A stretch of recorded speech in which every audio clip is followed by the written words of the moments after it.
Welcome back to Let's Talk Politics. April 28, 2025 will go down in Canadian political history. Against all odds, after months of trailing badly in the polls, the Liberals pulled off a shocking comeback and won another minority government. Yep, they beat the Conservatives who, let's not forget, had a 24-point lead in the polls just a few months ago. But this wasn't your average election. It wasn't just about policies or the parties. The real game changer, the looming shadow of Donald Trump. Now imagine telling Canada's founding fathers that our nation's future might hinge on the threat of an American president like Trump. It probably would have left them scratching their head. Yet that's exactly what this election became, and Canadians made their choice. Canadians weren't just voting on party lines. They were choosing how they wanted to show up on the global stage. And when it came down to it, they chose stability over slogans. They chose Mark Carney. In a nail-biting, history-making night, some ridings decided by just a dozen votes, the Liberals pulled off an unthinkable comeback and even won the popular vote. Mark Carney didn't just revive the Liberal Party. He even unseated two major party leaders. On election night, Jagmeet Singh announced he'll be stepping down as leader after the NDP lost official party status. The Conservatives are also in a bit of a disarray after their leader, Pierre Poilievre, was unseated in his riding that he'd held for 20 years. Conservative MP-elect Damien Carrick from Alberta is now stepping aside to give Poilievre a shot at returning through a by-election. And now there's buzz about a possible leadership review for the Conservatives. If 20% of the Conservative caucus signs on, it could trigger a secret ballot vote to remove Poilievre, just like what happened with Erin O'Toole after the 2021 election. So the big question remains, are the Conservatives going to rally behind their leader? Or are we about to see another shakeup at the top? Meanwhile, out west, Premier Danielle Smith is stirring things up in a whole other way. Her government introduced legislation making it easier for Albertans to call referendums, even ones on separation from Canada.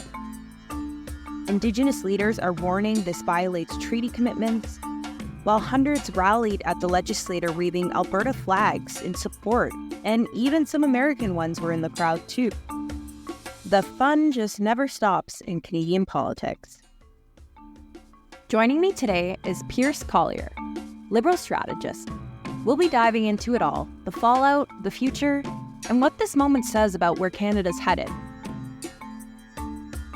Quick heads up, this episode was recorded on April 30th, 2025. So while the news may have changed since this conversation was recorded, the thoughts and ideas still remain relevant. So, let's talk politics with Pierce Collier.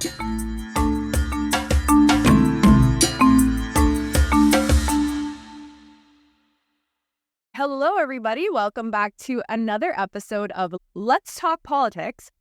Today, we have a very special guest, fresh off the campaign trail. I have Pierce Collier joining us. He's a Liberal strategist and political insider. And we're going to be talking about what happened on the campaign trail, what his thoughts were around the results. We'll be diving into a little bit of what happened liberally, conservatively, and the fall of the NDP. So, Pierce, thanks so much for joining us. Thanks, Julie. A pleasure to be with you. Really excited for this conversation. So, Pierce, you were working in the Peel region on the campaign. What were you hearing at the doors? And was this the outcome that you expected? Yeah, so it's interesting. I think that despite the national issues around Trump, around affordability even, and others, crime was certainly the thing that we were hearing the most on the doors in Mississauga Lakeshore. People had seen break-ins and car thefts and many things over the last few years, and they saw them in increasing fashion. So I think that by far that was the number one issue that we were hearing.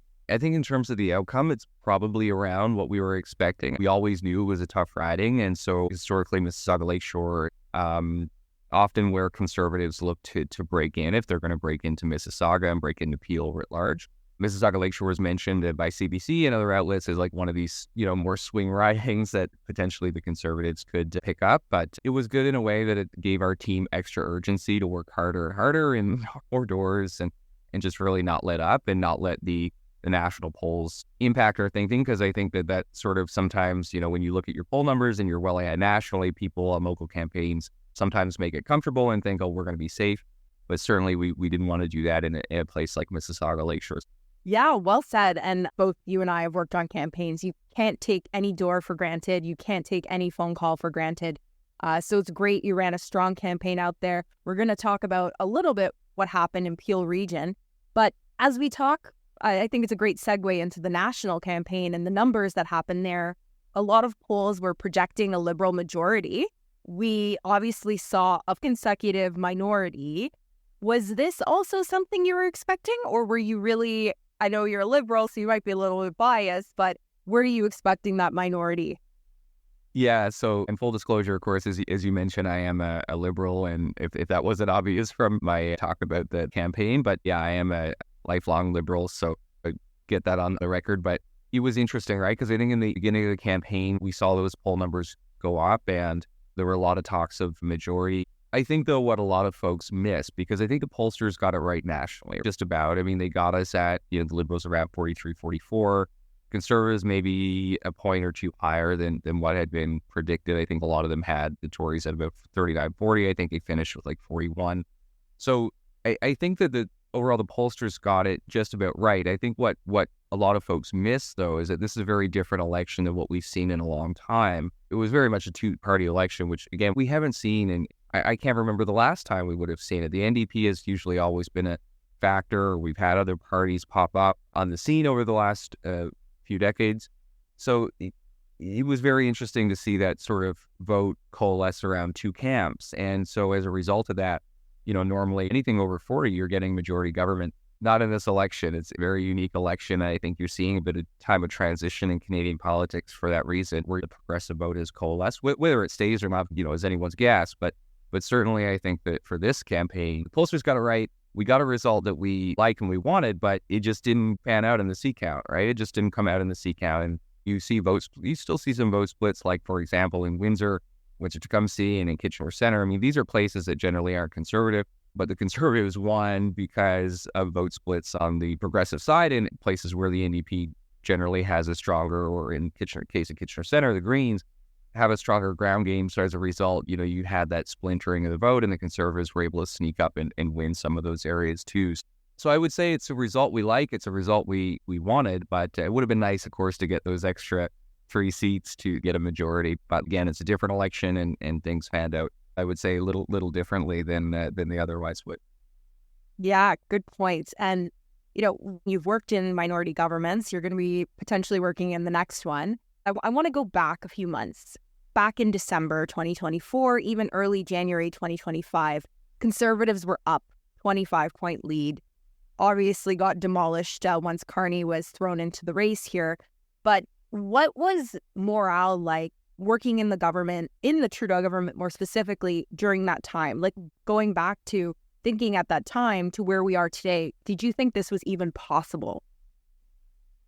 No, to be frank, I didn't think that, and I don't think this is any secret, that amongst those who were working in Ottawa, that the party was not in the greatest of shape. You'd have to have very significant blinders on to think otherwise. Being down 25 points, the morale amongst many staff and different quarters was very low. So no, thinking about where we were then versus now, it is a bit surreal to think about. It goes to show that a change in leader and a refresh can work. And there were a lot of voices, I think, around at that time who were saying, well, it's not a surefire thing. It's, Kim Campbell came in after Brian Mulroney and she wasn't able to turn it around. It was worse. So maybe that's what could happen here. But I think that you just never know, right? You don't know what can happen. So you can't write it off as, oh, well, if you put in a new leader, it's the same party. I mean, the Conservatives try to make that argument, and I think they had some success with that in certain corners of the country, that it's a new leader, but it's the same party, and it's the same people, and it's the same thing, and so as a result, you're not going to get change and whatever. And I think the context is also important, too. I think that the Trump factor was real here. And people had a fresh look at the options that were on the table, and change wasn't necessarily the number one thing for a lot of people anymore. It was stability. And I think that when people look at someone like Poilievre, who I think his favorability was always a little weak. Like, I don't think that he was a beloved leader, just that people were so tired of Trudeau and his government that they were willing to take a second look at him and hold their nose and vote for him just in any case to get that change. So yeah, I guess to answer your question, it's a little surreal to be here, but again, showing how a new face and a new approach can really shake things up. Yeah, well said. And I think that makes the victory even sweeter to see how down the polls were and then to come back from that. And yeah, to your point about Poilievre, it's a reoccurring piece that came up in a lot of my conversations is it didn't seem people were really with him. It was a I don't want to vote for Trudeau vote rather than actually understanding and maybe believing some of the or agreeing with the platform ideas and even just how he ran his campaign. Another big factor that comes up in my conversation is the complete turnoff of the female vote and comments around women, just even his behavior towards reporters. All of these things, I think Canadians really take into account. And to your point as well, the two-party system that we seem to have merged into with this election was a huge factor. And it maybe even raises questions, are we moving similar to the American approach? But that could be a conversation for another day. I want to dive into the voter turnout, and we saw record numbers of voter turnout, especially in the advanced polls, over 7 million people, which is why a lot of news outlets were holding off calling the type of government that would be formed. I know a lot of campaign offices were biting their fingernails because it really came down to, and we'll get into in Newfoundland, 12 votes for one riding, other ridings less than 1,000. But I want to ask more specifically, is it the Liberal strategy to secure the advanced poll vote? Or do you think Mark Carney was just that stable hand people wanted in this moment and people knew, I'm going to go vote for him and didn't even need to be convinced otherwise? So yeah, is it Liberal strategy or the Mark Carney effect that brought people to advanced polls? So it's interesting. I don't know that my only sort of education or my only sort of approach to advanced polls is just to get as many people out as you can. And I do that from a logical perspective, that if you get more people out on advanced polls, then that's less people you have to worry about on election day. Election day is chaotic. Election day, you have a ton of things going on. You're trying to get out as much vote as you can. So many things can happen. So many things can easily go off the rails. You only have so much time to focus on getting out that vote. You have 4 days with advanced polls, right? So the more you make use of that, the easier it is on E-Day, and the more likely, therefore, you are to win because you'll have you'll have more of your vote in the bank. So that's the approach I take. Like, every party should be taking that approach. Every party should be taking the approach of get what you can out on E-Day, because it basically is like you have 5 election days. And so for us in Mississauga, we got the most vote out in Mississauga. We were the highest. Mississauga Lakeshore, of all the Mississauga ridings, was the highest. Advanced polls are something that I'd put a lot of effort into this time, because in the last couple of campaigns, I felt that this is one area we could have done better on, was getting more of our vote out during that advanced poll. So it was something for me personally at Mississauga Lakeshore to do in conjunction with our field manager, who really, him and I shared the same philosophy. So we really worked hard every day that weekend. It was Easter weekend, so it was a little weird, but it meant also people had the time to go do it because there were 4 days, so they had the time to be able to go out and vote. So we really pushed to get folks out. So I don't know if it's an overall Liberal strategy or an overall Conservative strategy, but it should be. It absolutely should be. And you're right, the party this time did a really good job across the country, not just us in Lakeshore, but across the country, in getting the advance vote out. And it's interesting because I'm surprised that the Conservatives have not caught on to this, have not done better with this. Like, they have a significant amount, like in Lakeshore, I mean, they got 29,000 votes. They would have had, I would assume, quite a bit of vote ID.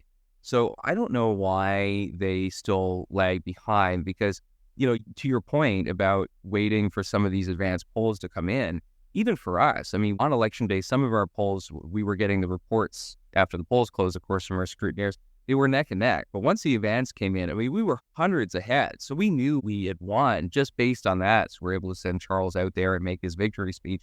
because we knew just based on those numbers, there was no way that the Conservatives in the riding could actually win based on what we're seeing. So I'm surprised that they don't take the same approach because I think it is. You got to look at it like it's 5 election days. And by doing that, by getting that vote out, it just makes your E-Day so much better and it increases your chances of winning because, like I said, E-Day goes off the rails.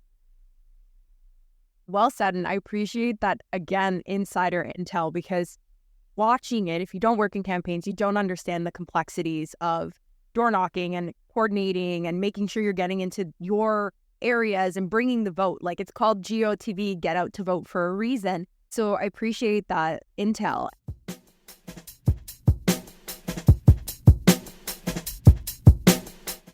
What did you think the Mark Carney effect had on your region more specifically? Well, I think it was good. I think his popularity was really good. A lot of people like Carney to the point where, the past campaigns with Trudeau, certain areas he wasn't that popular in. So certain campaigns had to dance around whether to put his name on things or face on things. We didn't have to worry about that with Carney this time. We knew he was likable. We knew that he helped carry our message of economic focus, fighting Donald Trump, and all the themes that we really wanted to get at in this campaign. So I think it absolutely did help, especially for those voters who were concerned with Donald Trump. He was seen as sort of the beacon. And I think that for a lot of people, right, especially in a riding like ours in Lakeshore, for a lot of these people, they look at it from the point of view of, look at your CV and your experience. Who logically is the best to take on Donald Trump? Is it Mark Carney, who steered us through the recession, who ran 2 central banks for G7 countries, who has all this private and public experience around the economy? Or do you want somebody who is a backbencher, only has ever been? And so for those voters, and I think that's why we made so many inroads with older voters who had generally in the past historically been conservative, it's because they looked at it from that perspective of CVs. So yeah, to your point, I think the Mark Carney effect absolutely was real. I think it absolutely helped stabilize us, bring us back from that 25-point deficit that we were in that you pointed out. So without that, I think it would have been challenging. Who knows where we would have been. So he is a really qualified leader. That's one of the things. I mean, I said to somebody, just from a nonpartisan perspective, he's probably one of the most qualified people we've ever seen run for prime minister in this country. And I think that is respected and noticed by most Canadians who do want somebody qualified to run the country, especially in the face of the threats that we're seeing. So yeah, it was absolutely a big factor. Good. And a lot of combination of things. Like you said, good candidate. You ran a really strong campaign. So shout out to Pierce. If anyone needs a campaign run, call him up. But I want to go into how the campaigns were run more nationally through all the major parties. So in your opinion, how did the major parties run their campaigns this time around, maybe compared to last campaigns that you've seen? And what stood out to you, good or bad, from each of the parties?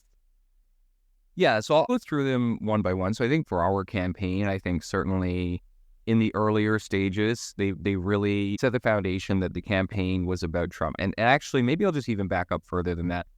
Look, the voters are the ones who set the issues, right? Parties maybe can influence where things go in a certain way, but voters ultimately set the issue set, right? Like we don't tell voters what to believe in.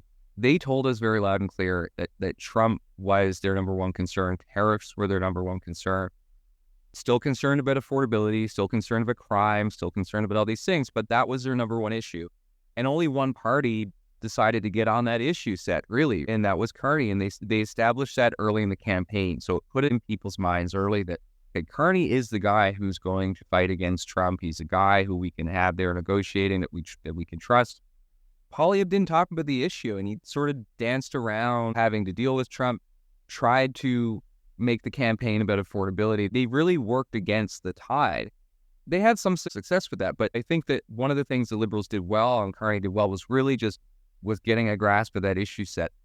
What I would say, though, I wish nationally we maybe have kept the gas on a little more on that issue set, but I understand there were probably arguments inside, and I don't know this on any good authority, but I assume some of the arguments inside the national campaign would have been, do we want to overplay our hand on Trump? That could backfire. Like, I get what the trials and tribulations would have been around that, but I think I would have liked to have seen us maybe continue on that message in the later stages of the campaign, as opposed to talking about platform and things that people just really don't necessarily clue into as much. Whereas we knew from every indication, from polling to whatever, that Trump and the tariffs were number one. So I liked what the Liberals did, what our campaign did nationally there. For the Conservatives, one thing they did well, but they did it too late, was they started to pivot away from, they came to the realization that Poilievre was a drag on their numbers. Like, more people didn't like Poilievre than didn't want change from the Conservative Party.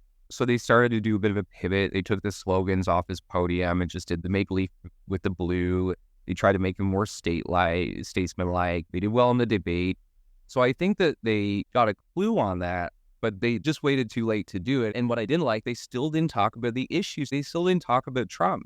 They still didn't talk about tariffs. They were going against the tide of the voters. The voters, the people of the country wanted to talk about Trump and tariffs, and Poilievre and his party wanted to talk about something else. So that's what I think was really bad. I think it was a moment of just poor political savvy. I know Jenny Byrne and the Conservatives, they have under Poilievre very much have their own doctrine and how they do things, but it's not a winner, right? You have to get at least somewhere on the message, and they chose not to do that. From the NDP, I mean, I don't really know where to begin on that. The NDP just really bad overall, because not only did they collapse, not only did Singh lose his seat, but their vote collapsed. They're really in the worst position they could be in. Like, I really don't know what to say.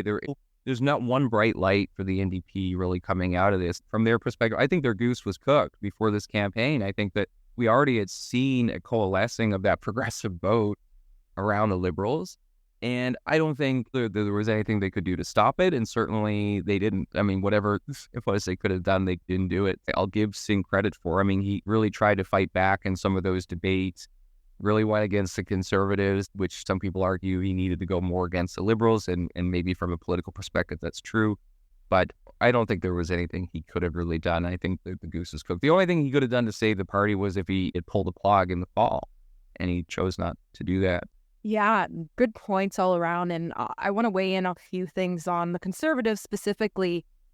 I think Poilievre just got a lot of bad advice, to be honest. I think his campaign was just so hell-bent on sticking with this anti-Trudeau message, even though the candidate had switched. It had to come up in the debate where Carney explicitly had to say, very reminiscent of the American campaign where Kamala had to defend herself. I'm not Joe Biden. Carney did the I'm not Trudeau. So there was that element. And I was looking back, I'm working with Moms at Work advocacy group and keeping everybody up to date with the news. And I remember when Trump came out with the tariffs, which were on and off throughout the campaign, but I was looking at what every party was saying, and I went on the Conservative website, and I think that day they announced something about alcohol, nothing about the tariffs, no acknowledgement of it. Another big issue happened, and they put on an announcement about bringing back plastic straws. Like, I understand they had a very specific voter base, and they wanted to cultivate that. But the fact that there was not that wake-up call to switch, and when it was too late in the campaign, I think was to their detriment. And we saw that in the numbers with his riding specifically. His own riding did not want him, even though the Conservatives did have some of the highest voting they'd seen since the Mulroney and even above Harper. But yeah, a lot of things were at play that happened. I think he also was shape-shifting a lot. He lost his glasses. Then we started seeing a little bit more gray hair coming in, I think, to try and match that. I don't want to say father figure of Carney, but he was called Big Daddy on the campaign trail. But I think there was a bit more of attempt to make him look more mature and put away that 20-year career politician vibe. And the NDP, really unfortunate. I agree with you. I think Singh should have stepped down sooner. And he didn't lose his riding by a little bit. He lost by a lot. And I think the NDP have a lot to rebuild from here. So it's going to be interesting to see the next steps. But I want to pick your brain a little bit about the Conservatives. And we talked about some of the issues here. But do you think they're going to pivot after this? Or are they going to double down on their current strategy? Yeah, I totally agree with what you said. It was every time that he should have been talking about the tariffs, about Trump, what his approach would be, what the Conservative approach would be. Every time he had an opportunity, he pivoted away to something else. He pivoted away to something that most Canadians do not care about, or at least do not care about in the level in which he wanted them to, right? So you mentioned plastic straws, a great example. Plastic straws something that their base is sort of raw about. But the average Joe public, it's not their number one issue. And if you're running a campaign when we're facing serious threats to our sovereignty and you're talking about plastic straws, you're going against the tide of the voters. And when you do that, you lose. I can't think of a campaign in history, at least in recent history, where a leader who chose not to talk about the issues that people cared about, the campaign question, where they won. I don't think it's a winning strategy. And I think to your point, this is not the first time that sort of missed the mark. I think back to 2015 when Stephen Harper, who had a really good lock on the GTA at that point, thanks to efforts by Jason Kenney and some others in his cabinet to really cultivate votes in different multicultural communities, sort of blew that all out of the water by pushing this snitch line, the cultural barbaric practices snitch line. Came out of nowhere. I don't know why they needed it. It wasn't really to shore up any votes. And it was one of the most foolish decisions that they had made. It really cost them a lot of votes. And so this is not the first time Jenny Byrne, and look, I don't know her personally, so I don't know what drives her or what motivates her. But what I know for sure is that this is now 2 campaigns where they've not run on the question. They've proposed divisive policies, and it doesn't serve their interest. They lose when they do that. It just doesn't, from a political perspective, make any sense. So, look, I mean, if I was a conservative, I'd be really upset about blowing a 25-point lead because it really didn't have to be this way. I do firmly believe that if Poilievre had gotten on this question to some extent, that this would have been a much tighter election in terms of seat count. I think he could have won. I think he absolutely could have won this election. There's a lot of conservatives out there who say, and, I hear from some of them back home in Newfoundland, and some of them say, well, if it wasn't for Trump, Poilievre would have won. I say to them, and I say to myself, like, these guys have to realize that, again, the voters set the issues. It's not the liberals. The voters set the issues. And if you want to win the election and you want to win the votes, you need to talk about the issues people care about. And it just purely is as simple as that. And if Poilievre had done that, then he absolutely could have been prime minister. Like for us who follow politics, we see some of the creeping 51st state people who are involved on the fringes of the Conservative Party. But most people don't know that. Most people don't question Poilievre's patriotism. They believe that the Conservatives can represent just as well as the Liberals can. So, again, he could have been prime minister had he just decided to talk about those things. I think the second part of your question was, what does this look like? Do you think the Conservatives, will they continue down this path? And I mean, if you had asked me this question on election night, I probably would have said no. I would think they would pivot and they would change. But now after 2 days or 3 days after, and I see Jamil Javani and Andrew Scheer going out and saying that it's Doug Ford's fault, or it's Tim Houston's fault, or it's everybody else's fault but ours. It's just loser talk. It's absolute loser talk from people who have won nothing. And they should pivot. They should open up and become a Big Ten. They should listen to people like, say what you want about Doug Ford. The guy's a winner. The guy won 3 majority governments. Tim Houston won 2 majority governments. These are people who understand in their regions, they understand the political context, and they've won elections. And in politics, that's all that matters, is that you win elections.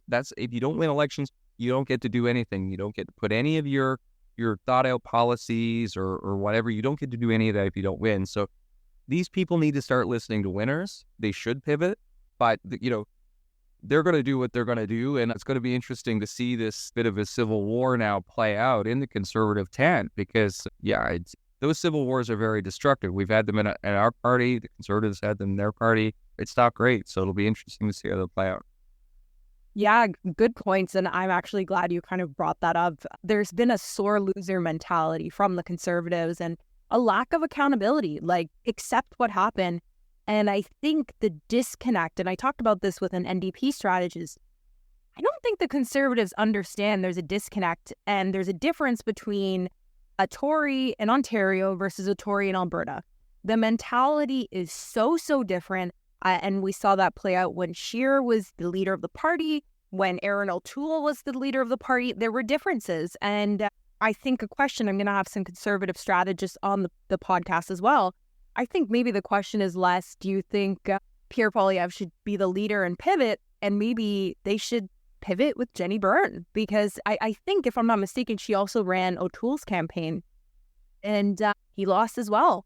So there's something, and this is what I try to explain to people outside of politics, because I think there's that illusion that, yes, the leader is there and they make the executive decisions, but at the end of the day, the leader has a team around them that gives them advice, and they are wholeheartedly going to believe that advice unless someone tells them otherwise. And we talk about the Ottawa bubble. It's a very real factor, and I hope the Conservatives wake up to that. I hope the Liberals don't fall back into that pattern, because I think there was some disillusion when Trudeau was leader about where the numbers and the parties were going. You and I have worked on tough campaigns in the 905. We're going to get into that. But yeah, there's a disconnect oftentimes, and I hope that we don't fall into that fallacy.